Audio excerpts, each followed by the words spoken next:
Greetings, ladies and gentlemen. Welcome back. It is me screaming into the void of the internet. Uh, Hope all y'all are doing well. I'm pretty alright. But title of this little discussion or check in with my mental self, is more things change, the more they stay the same. You know, I'm sure that you have saw my recent news, and so I'm not homeless, staying with a friend up here. And it's fine. It's fine. The neighborhood itself is nice, even though it's a gated community. Because like a quick little thing about gated communities, I don't really think I could personally live in one. I don't really like how it's like just essentially the opposite of the hood, where the hood is basically like absolute chaos. It is like literally just like you give up so many of your rights just for supposed like more security, when all it really comes with is like more fines and more nonsense and more rules and regulations, no privacy. Like it's just like the complete opposite. Like if I had to live in one, I'd honestly say that I know this sounds effed, but I would almost, depending on the kind of hood, considering like it's kind of what I already know, prefer certain hoods that aren't too bad, just so that I can actually, have privacy. Because I think it's pretty funny that, they make it seem like it's about safety, and yet all of like these cameras and stuff like that, it's not like you can watch that footage.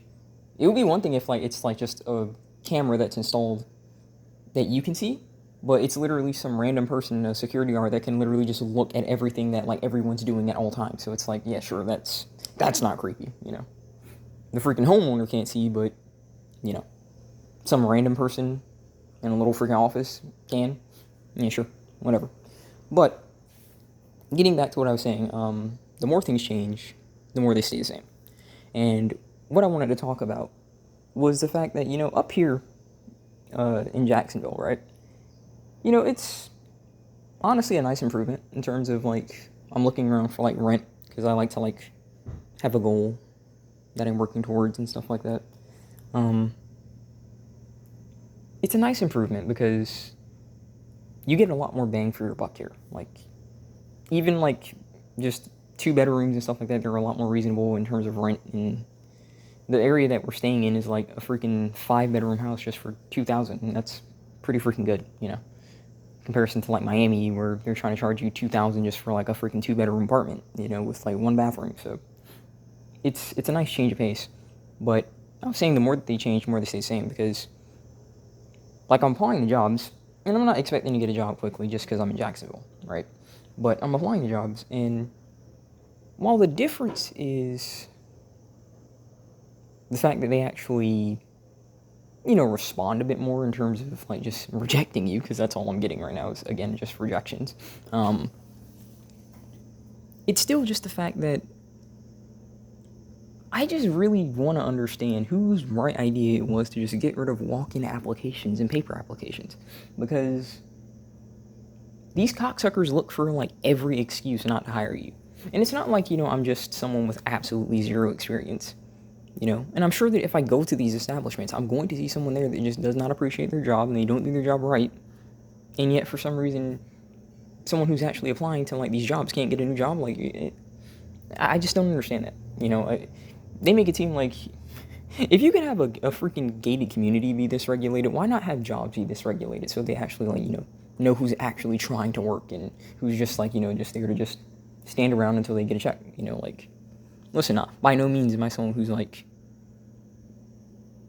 the biggest fan of work. I understand that, but at the same time, I understand its importance. I'm not going to sit around here and pretend like you can survive these days without work. They've controlled everything that you would do in your life without it, right? So you don't have a choice. If you know how to fish, well, you need a fishing license, and you still need to fish only in certain areas. Same with hunting. You can't build anything without permits and stuff like that. And even if you did just do it, then they come for you. They try to do everything in their power not to let you live off your land, even if you do buy your land, and then you have property taxes and stuff like that.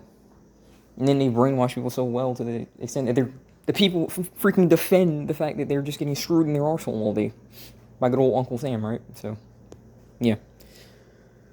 It's irritating, you know? I'm still hanging in there, though, like, I'm not saying this is, like, just a whining video.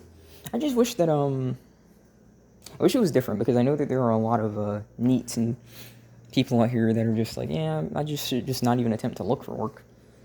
And it's very easy to see why when, you have stuff like this consistently happening, but I don't know. I feel like I need to just keep hanging in here and just keep giving it more time. So that's pretty much all I had to say for now. I know it's a shorter video because I kind of do have a few more things I need to do around here.